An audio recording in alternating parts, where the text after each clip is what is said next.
BRS के सदर और साबिक चीफ मिनिस्टर केसीआर ने आज 1 फरवरी को तेलंगाना स्पीकर कदम प्रसाद कुमार के चैम्बर में गजवेल से एमएलए के तौर पर हलफ लिया। केसीआर की हलफ बर्दारी की तकरीब में आईटी वजीर सुरेंद्र बाबू और बीआरएस के कई कायदीन भी मौजूद थे। केसीआर अपने फार्म हाउस पर गिरने के बाद कुल्हे की तब्दीली की सर्जरी से सेहतियाब होने की वजह से 9 दिसंबर को पार्टी के बाकी कानून साजों के साथ हलफ लेने से खासिर थे। चंद्रशेखर राव असेंबली में कायद हजब इख्तिलाफ का ओहदा भी संभालेंगे। उससे कबल बीआरएस एमएलएज ने उन्हें अपनी लेजिस्लेटिव पार्टी लीडर के तौर पर मुतफ़क्का तौर पर मुंतखब किया था। इंतखाबात से पहले केसीआर से तवक्को की जाती है कि वो पार्टी दफ्तर का बार बार दौरा करेंगे, क्योंकि बीआरएस आइंदा लोकसभा इंतखाबात की तैयारी कर रही है।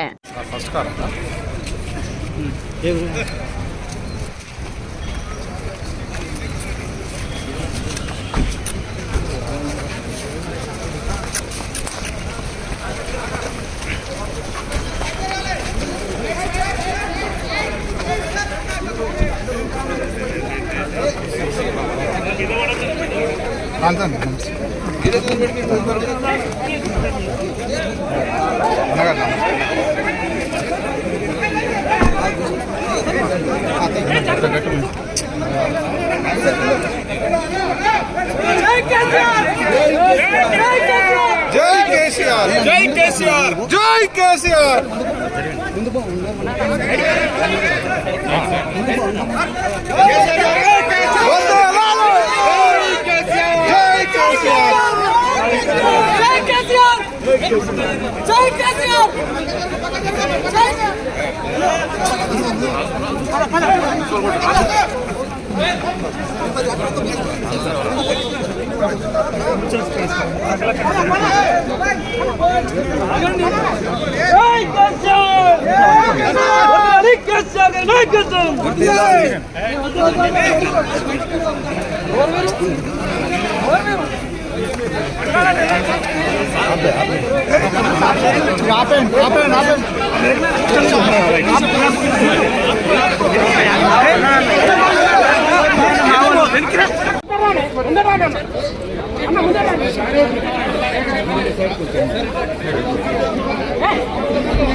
Hey!